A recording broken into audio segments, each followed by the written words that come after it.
Donc, je vais vous présenter notre travail sur la couleur. Modigliani est un peintre coloriste, donc c'est ce que nous avions envie de vous montrer avec cette présentation, en vous montrant la couleur et les pigments chez Modigliani. Donc, avant nous, il y avait eu plusieurs études. Donc, une première menée au C2RMF il y a 40 ans, qui avait conclu que la palette de Modigliani était très réduite et qu'il utilisait pour ses tableaux 5 tubes au maximum. Ensuite, la thèse de Greta Garcia Hernandez dresse un bilan sur la palette où elle conclut qu'il y a 16 pigments dans les œuvres de Modigliani. Et l'étude de la Tate, donc plus récemment en 2018, nous dit que contrairement à ce que prétendait l'étude française, Modigliani utiliserait une gamme plus étendue, bien que restreinte, mais plus étendue de couleurs. Donc voici les bases de notre étude et nous allons voir donc ce que nous avons pu apporter avec l'étude française actuelle. D'un point de vue méthodologie, on s'est intéressé donc à la couleur en premier, donc la couleur à l'échelle macro et microscopique, au travers des photographies visibles, de l'imagerie hyperspectrale visible, et bien sûr des examens à la loupe binoculaire, dont vous avez un exemple en bas. On a extrait une bande de la couleur de chacune des peintures. Je vous expliquerai comment dans la suite de la présentation. Ensuite, pour la partie caractérisation de la palette, je vais revenir sur le protocole qui vous avait été présenté hier par Michel Menu. Donc, on a de l'imagerie par fluorescence X, en complémentarité avec de l'imagerie hyperspectrale. Ponctuellement, sur certaines œuvres, on a fait de la diffraction des rayons X sur certains pigments dont nous voulions avoir des approfondissements. Et enfin, quelques analyses invasives, puisqu'on a fait 2 prélèvements par œuvre sur les bords, qui nous ont permis donc par microscopie optique de visualiser la stratigraphie et ensuite par microscopie électronique à balayage de caractériser couche par couche la composition de celle-ci et donc les pigments en présence. Donc Modigliani, c'est un coloriste hors pair, mais plutôt que de vous faire un long discours, je pense que les images sont bien préférables pour parler de la couleur que les mots. Donc je vais vous montrer une série d'images que j'ai pu faire sur les œuvres. Ici, quelques exemples sur Jean-Baptiste Alexandre au crucifix. D'autres sur Femme au ruban de velours, Viking Egeling, Antonia. Femme au col blanc, Jeanne Buterne. On s'est intéressé aussi aux bouches chez Modigliani. Donc, les visages sont très intéressants. Michel Menu, dans sa présentation après moi, reviendra lui sur les yeux. On s'est partagé le travail. Moi, je vous présente les bouches. Ce qui est assez intéressant pour son travail, c'est que on voit que très fréquemment, il n'utilise pas le même pigment pour la lèvre inférieure et la lèvre supérieure. Souvent, on a principalement du vermillon sur une des lèvres et un peu plus de lac ou un peu plus de pigments à base de fer. Donc, sur d'autres parties, on voit une différence entre les 2 lèvres la plupart du temps chez Modigliani. Quelques dernières images pour vous montrer ce travail de la couleur, puisque Modigliani utilise les pigments en mélange, bien sûr, mais qu'il ne mélange pas forcément toujours parfaitement, puisqu'on a ces sortes de couleurs mêlées, un petit peu à l'image de ce que font certains céramistes sur certaines œuvres de Modigliani qui dénotent un travail de la couleur et une réflexion très intéressante de sa part. Donc, on s'est intéressé à 2 aspects. Dans un premier temps, la palette colorimétrique et ensuite la palette pigmentaire. Ce que nous avons appelé la palette colorimétrique, c'est vraiment la couleur. On a souhaité avoir une vue d'ensemble des couleurs utilisées par Modigliani et on s'est posé la question de comment extraire ces couleurs et les représenter pour visualiser une évolution et voir si entre le début et la fin de la carrière très courte de Modigliani, on pouvait voir certaines tendances.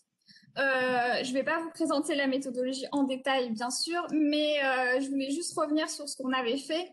À partir des imageries hyperspectrales dans le visible, on a utilisé un algorithme de regroupement, enfin de clustering. Maintenant que vous avez l'habitude du mot cluster grâce à l'actualité, qui permet donc de faire des groupements de couleurs et donc de savoir quelles sont les couleurs les plus proches. Donc ici, on a cherché à représenter les couleurs par 5 couleurs. 5 clusters, puis ensuite plus. Et on a choisi donc d'utiliser 25 clusters qui permet donc d'avoir une meilleure représentation des couleurs. On aurait bien sûr pu en prendre plus, mais après, ça devient plus compliqué à interpréter en termes d'évolution, plus on en prend. Et 25 correspondait à un bon compromis pour vraiment représenter la palette colorimétrique de l'artiste. On voit qu'on a vraiment toutes les couleurs. On a jusqu'aux teintes vert ici, qu'on ne voit pas ici, par exemple, quand on n'utilise que 20 couleurs pour représenter sa palette. Ensuite, on s'est posé la question de comment ordonner les couleurs. Donc, je vais vous mettre 2 exemples. Par couleur dominante, donc c'est-à-dire les couleurs les plus qu'on retrouve le plus dans l'œuvre au début et à la fin, celles qu'on retrouve le moins. Qu'on a aussi pondéré, c'est-à-dire en fonction de la surface par couleur, que ça soit représenté. Ici, on voit que on a des couleurs sombres beaucoup sur cette œuvre, donc on voulait que ça soit mieux représenté que par cette représentation. Et ensuite, on a choisi de les ordonner par chromaticité, donc par couleur, en mettant les couleurs chaudes au début et les couleurs froides à la fin. Et en mettant les couleurs vraiment très foncées, donc à la fin, les couleurs presque noires ou très très foncées, on a choisi de les mettre à la fin pour, dans un souci d'esthétisme. Ce qu'on obtient, donc, c'est donc pour toutes les œuvres, voici ce qu'on obtient. Donc, ça va certainement perturber certains conservateurs des œuvres que nous avons étudiées, de voir leurs œuvres représentées de la sorte, j'en conçois. Mais l'avantage de la représentation sous forme de bande, c'est qu'on s'abstrait totalement des formes et de la texture pour regarder vraiment que la couleur, sans être perturbé visuellement par voilà, les formes, la texture et des choses qui peuvent nous attirer et perturber notre analyse de la couleur. Ça donne donc des informations précieuses sur la clarté et la chromaticité des peintures de Modigliani, donc je vais y revenir. Et on peut esquisser une certaine évolution entre 1908 et 1919. Donc concernant la luminosité des peintures de Modigliani, donc on a choisi de représenter les données dans l'échelle, enfin, selon la norme de couleur SILAB, donc qui, pour la luminosité, va de 0 à 100, 0 étant le noir et 100 le blanc. Donc ici, vous voyez qu'on n'a jamais de blanc pur, donc on est entre 0 et 50. Donc plus on est en bas, plus les couleurs sont sombres, et plus on est en haut, plus les couleurs sont claires. Donc on a fait une moyenne pondérée de la valeur de la luminosité pour chacune des peintures, donc à partir de chacun des clusters que nous avions identifiés.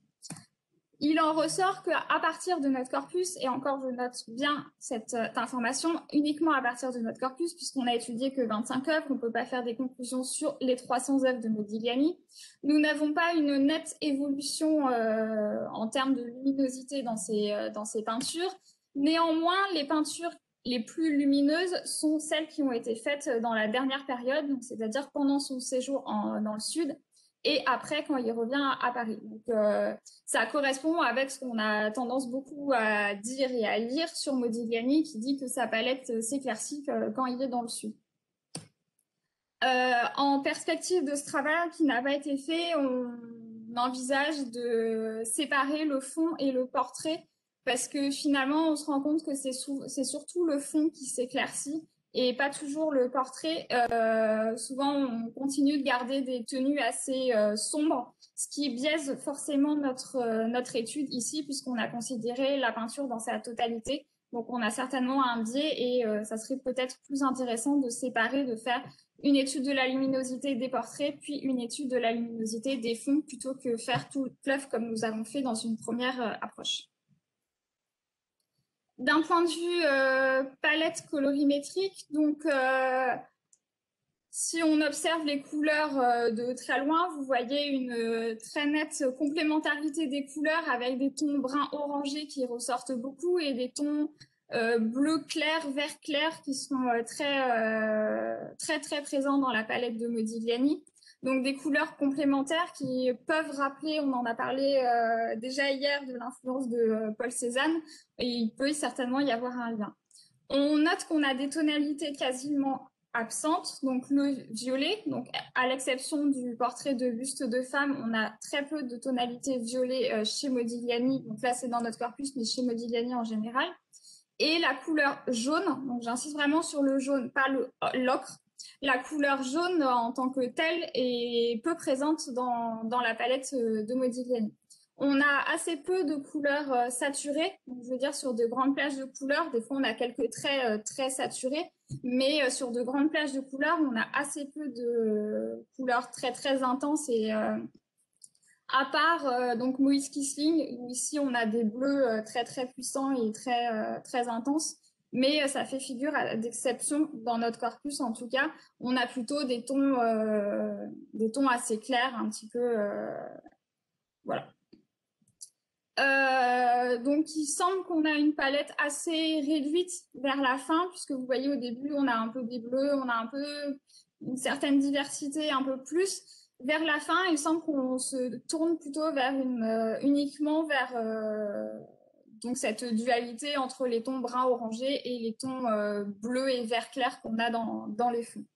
On observe donc pour les peintures de la fin une très grande variabilité des tonalités au sein d'une même couleur, puisque par exemple vous voyez ici dans les fonds on est quasiment toujours sur la même couleur, mais on voit qu'on a des légères nuances pour avoir vraiment la couleur qu'il souhaitait. Il fait des aplats avec des nuances. Je voulais vous parler maintenant donc de la palette pigmentaire. Et je vais commencer, ça peut paraître un petit peu surprenant de ma part, par le noir, puisque dans une communication sur la couleur, on s'attend à parler de couleur et pas de noir. C'est un choix assumé puisque Modigliani, il y a beaucoup de noir chez Modigliani, les vêtements sont assez souvent en noir. Et finalement, on se rend compte que quand c'est noir chez Modigliani, c'est rarement noir. C'est noir en apparence, mais finalement, quand on les regarde de près, c'est pas noir. Donc ici, vous avez quelques exemples donc des mêmes peintures qui étaient présentées précédemment, où on voit donc du bleu, du rouge, du vert, voilà, beaucoup de nuances dans les noirs, et quand c'est noir, c'est pas noir.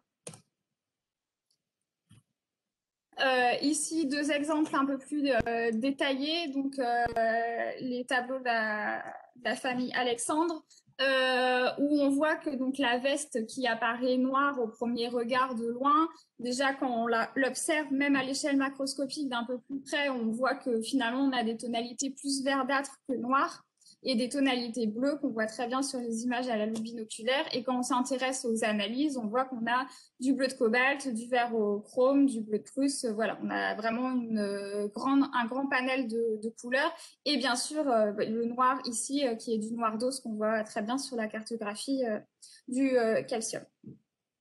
De manière assez analogue sur le portrait de Paul Alexandre, la veste noire, donc on a du noir d'os toujours, mais aussi du vert au chrome, du bleu de Prusse, et ici on a en plus un vert émeraude, un vert à base de cuivre et d'arsenic. Si on s'intéresse par exemple aux cheveux de la femme au ruban de velours, à l'échelle macroscopique, vous voyez que ce qui nous paraît noir de loin n'est pas du tout noir, puisqu'on a du vert, du rouge, et on peut voir qu'on a en effet donc, du noir de calcium, certes, mais également donc, du fer, de l'arsenic avec du cuivre donc, et du chrome. Donc le chrome est lié au vert au chrome, et ici on a un vert émeraude avec du cuivre et de l'arsenic, et en plus quelques traits rouges qui seraient certainement de la laque.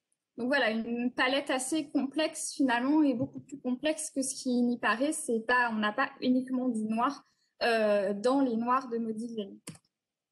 Ici, à l'échelle plus microscopique, les analyses qu'on a pu faire sur les coupes stratigraphiques qu'on a prélevées dans des couches noires vont également bien sûr dans ce sens.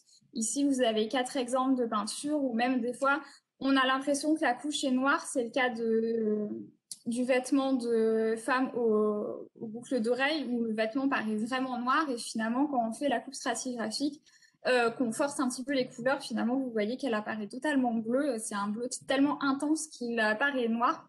Et on a principalement du bleu outre-mer et du noir d'os. Mais on a beaucoup, beaucoup de bleu. Et ici, cette couche assez noire qui finalement contient beaucoup de rouge. Vous voyez des tonalités assez, voilà, on est sur un noir qui tend vers le rouge, puisqu'on a du vermillon, on a des aluminosilicates, on a de l'ocre rouge, on n'est pas du tout sur un noir uniquement noir. Buste de femme également, on a l'impression que la couche est noire et finalement, vous voyez, on a une très grande diversité de pigments avec des jaunes, des verts, voilà, et du bleu et du rouge. Je voulais ensuite vous parler des nouveaux pigments qu'on a identifiés dans la palette de Modigliani, puisque certains, dont je vous ai présenté les précédentes études qu'il y avait eu, beaucoup de choses avaient déjà été faites sur Modigliani, mais au travers de notre corpus, on a pu identifier des pigments qui n'avaient pour l'instant pas été identifiés dans sa palette.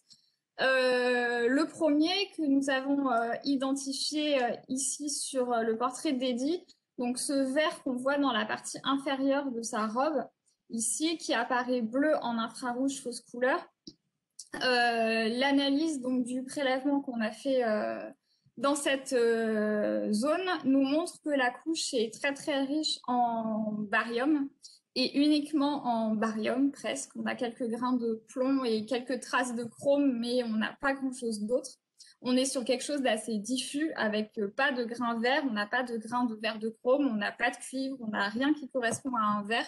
Et donc, on serait très certainement sur du verre de barite qui était vendu notamment par Sennelier. Ici, vous avez deux illustrations des catalogues de l'époque de Sennelier concernant le verre de barite. Il s'agirait donc très certainement de ce pigment-là dans notre cas. On a identifié ce pigment donc dans Portrait d'Eddie, dans Jeune fille brune assise également, et probablement dans Kissing et Gaston Modo. Donc on n'a pas c'est pas lié à quand il est dans le sud comme on pourrait croire avec les deux premiers pigments, puisqu'il semble qu'on l'ait également dans Kissing qui est de 1916.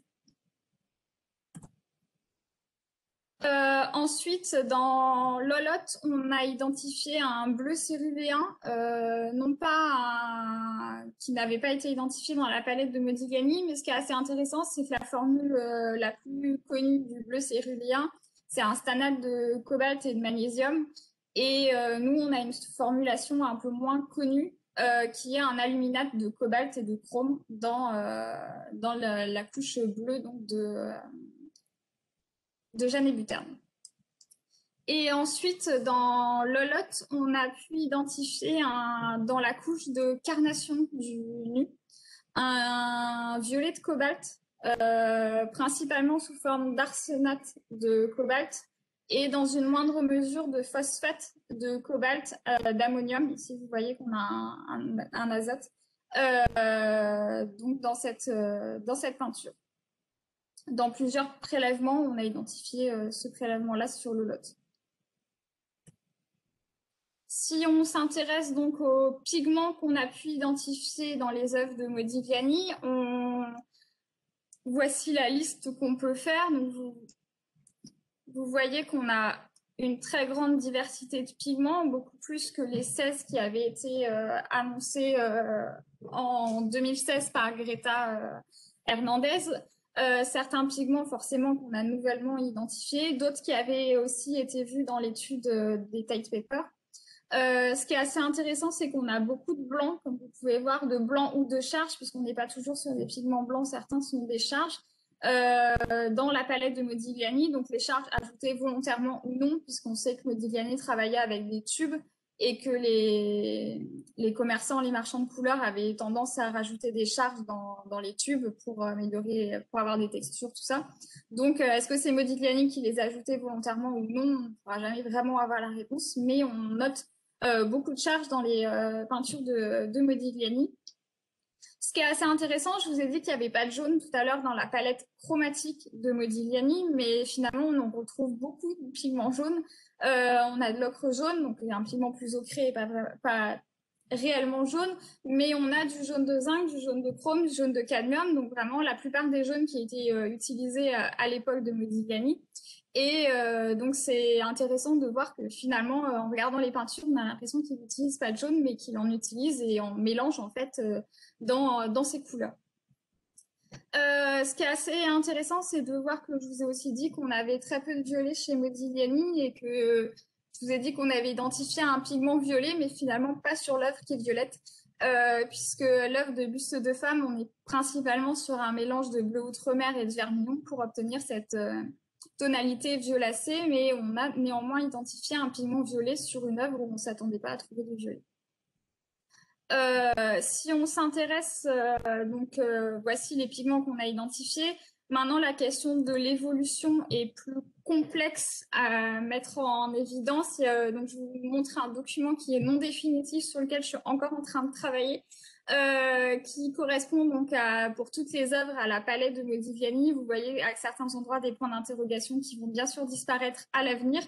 Mais voilà, c'est un document de travail. Et ce qui est assez intéressant de voir, c'est qu'on a quelques pigments qui sont vraiment récurrents dans la palette de Modigliani, comme ici le vermillon que vous voyez sur toutes les œuvres. Dans une moindre mesure, on n'en a presque pas sur Femme aux yeux bleus, mais sinon, on a vraiment du vermillon dans toutes les œuvres et principalement dans les carnations.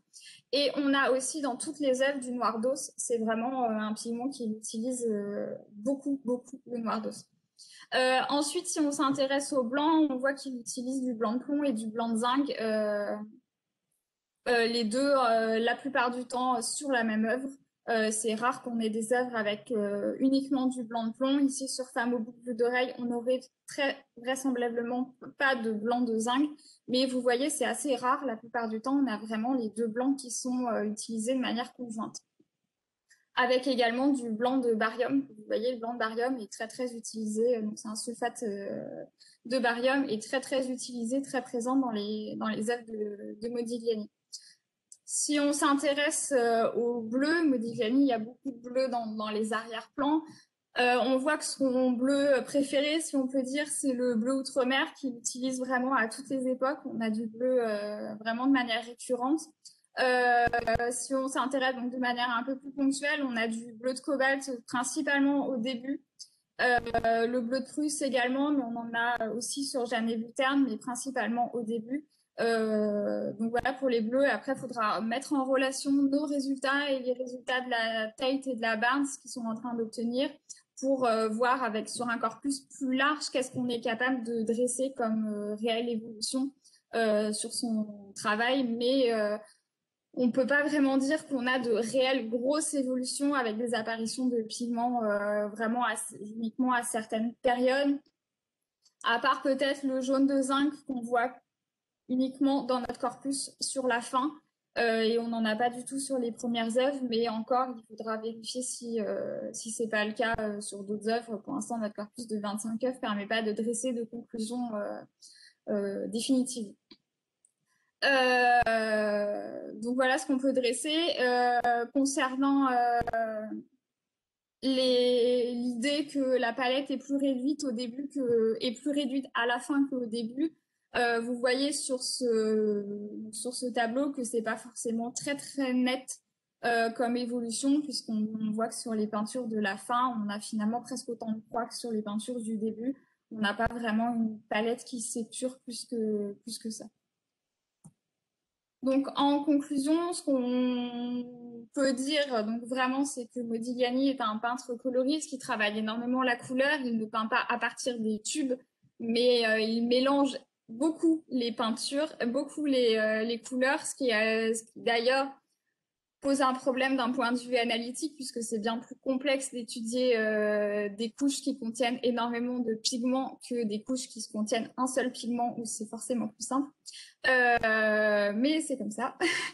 Et donc voici la palette que nous avons pu identifier à l'heure actuelle sur les œuvres de Modigliani, mais bien sûr tout est amené à évoluer avec les nouvelles analyses qui sont toujours en cours chez nos collègues anglo-saxons. Je voulais finir par, puisque c'est ma dernière présentation, c'est ma troisième et dernière présentation de ces journées d'études, finir en remerciant beaucoup de personnes, en remerciant déjà Marie-Amélie et Michel de m'avoir confié ce très beau projet sur lequel j'ai pu travailler pendant 3 ans à regarder les œuvres de Modigliani, pas tous les jours, mais beaucoup plus que ce que j'aurais pensé faire dans ma vie. Et donc voilà, je voudrais vraiment les remercier pour ce projet. Je voudrais remercier au C2RMF, donc le groupe Imagerie, qui a fait toutes les photographies que vous avez pu voir dans ces 3 présentations. Donc, le dossier d'imagerie a été fait par eux. Quelques personnes donc, du département recherche. Je vais en citer que quelques-uns, donc les principaux. Et vous avez la liste sur l'écran, la liste complète, mais je voudrais remercier Myriam Evenou qui a fait tous les prélèvements de l'étude, Ruven pour l'imagerie hyperspectrale et Yannick qui a beaucoup aidé sur la partie diffraction et Eric Laval pour son soutien sur l'analyse par fluorescence X avec l'appareil. Je voudrais remercier la régie des œuvres sans qui tout ça n'aurait pas été possible pour toutes les départs et les arrivées. Il y a 30 œuvres sur le projet qui sont arrivées. Ça fait beaucoup de départs, beaucoup d'arrivées au C2RMF, le service de documentation, la mission communication, bien sûr, du C2RMF. Au CRCC, je voudrais remercier toutes les 3 filles du pôle couleurs et effets visuels qui sont venues à de nombreuses reprises et même jusqu'aux lames faire des analyses donc avec la caméra hyperspectrale infrarouge. Remercier Don Johnson de l'université de la Rice. Vous avez pu voir ce qu'il a fait hier sur les trames de toile. Remercier donc Sennelier et la Fondation des sciences du patrimoine. Remercier bien sûr tous les musées qui m'ont confié leurs œuvres pendant 2 mois, voire plus sur certaines œuvres pendant tout le temps de ce projet. Donc merci de vous être délaissés de vos œuvres pendant ce temps pour permettre cette belle étude. Et remercier donc tous nos collègues du Modigliani Project basé à la Tate et à la Barnes, mais qui communiquent avec de très nombreux musées. Donc vous avez la liste à l'écran. Merci à tous pour votre attention.